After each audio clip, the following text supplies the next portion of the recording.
కేంద్రాల ద్వారా ధాన్యం సేకరణ జాప్యానికి తావు లేకుండా ప్రణాళికబద్ధంగా చర్యలు చేపట్టాలని కలెక్టర్ రాజీవ్ గాంధీ హనుమంతు అధికారులను సూచించారు.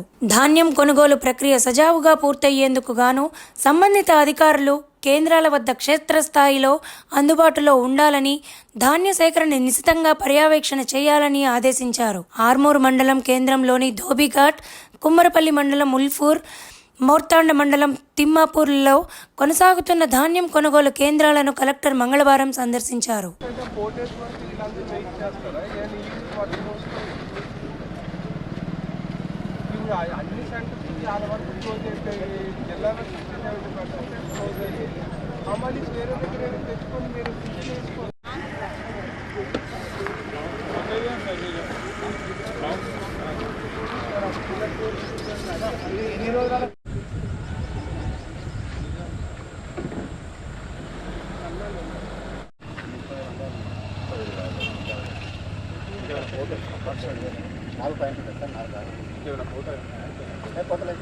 ఈ సూప్రామాన్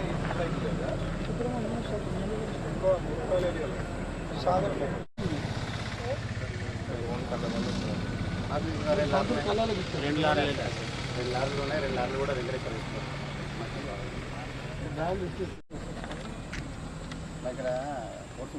పైన పెట్టిన అంత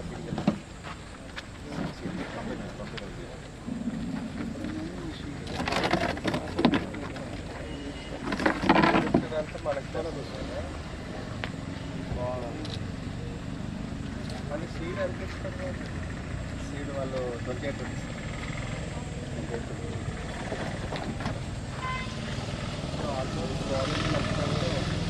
సరికాదు ఇప్పుడు మా ఈ స్పోర్ట్స్లో కూడా సార్ వీరాన్ అప్పుడు వచ్చింది, అది వెయిట్ వస్తుంది 10% పెట్టుకుంది.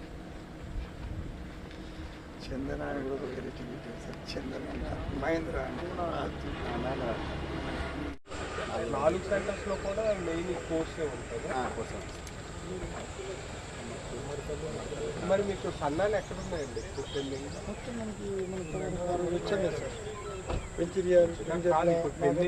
అవన్నీ లిఫ్ట్ చేస్తామన్నారు. ఇప్పుడు మన సావిల్లో ఉన్నాయి సార్, ఇండోర్లో ఉన్నాయి.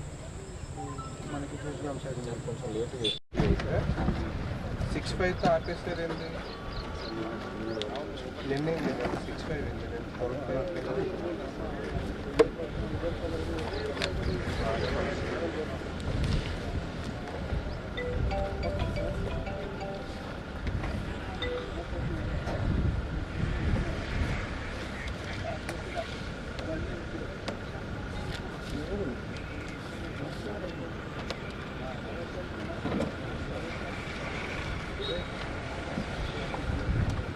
ఇది ఇస్తున్నాను కదా, ఇలా రాసే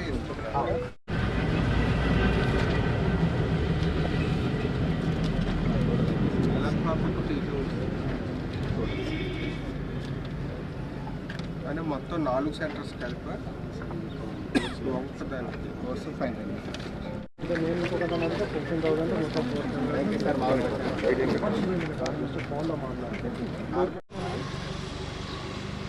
ఎక్కడ ట్యాగింగ్ ఎక్కడ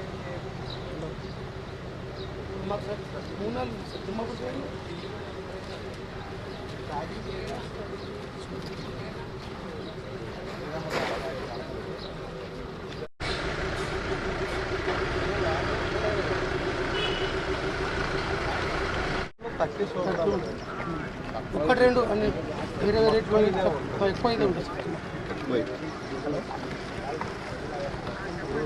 సో 30 లారీస్ అన్లోడ్ అయ్యాయి, 3 లారీస్ అన్లోడ్ లైన్లో ఉన్నాయి వెయిటింగ్.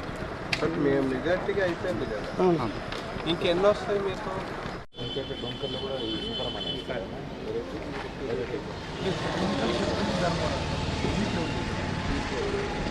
మీకు ఏ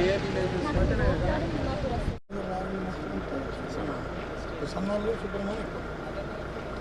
5,000 బస్తాలు గ్రౌండ్లో ఉన్నాయని ఇబ్బంది. వర్షం పడుతుంది, రోజు పడుతుంది. ఇవాళ ఒక లారీ వచ్చింది నిన్న రాత్రి. ఎంఆర్ఓ షాప్ మీద ఎంఆర్ఓ మాట్లాడితే 3 పెడుతున్నాం, 2 అయితే పంపించి అన్నాడు. ఒకటి లోడ్ చేస్తున్నాం, ఒకటి పోయిన సంవత్సరం డేటా ఉంటుంది సార్. ఈ సంవత్సరం కాంగ్రెస్ రాకుండా టీఆర్ఎస్ ఉన్నప్పుడు కూడా బోనస్ లేదా బోనస్ లేదు. అప్పుడు రబీలో ఇచ్చారా? యాసంగిలో ఇచ్చినాం సార్. ఎప్పుడైనా వర్షాకాలం అని ఇచ్చినాము, రబీ ఎప్పుడు 2 సార్లు లేదు. బయట అమ్ముకొని ఇప్పుడు బియ్యం సెట్ చేస్తాం. అందుకు